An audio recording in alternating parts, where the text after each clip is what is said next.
Hello everyone. In this video, I'll guide you through how to get Linux on a Chromebook so you can run Linux apps and use more advanced tools on your device. Don't worry, the process is simple and built directly into Chrome OS. First, click on the time in the bottom right corner of your Chromebook screen to open the Quick Settings panel. From there, select the Settings icon to open the full Settings menu. Once you're inside Settings, scroll down on the left side until you find the section called Advanced and expand it. Now look for the option named Developers.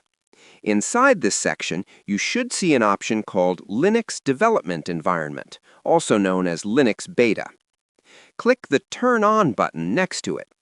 A setup window will appear, asking you to confirm installation and choose the amount of disk space you want to allocate for Linux. You can usually leave the default settings if you're unsure.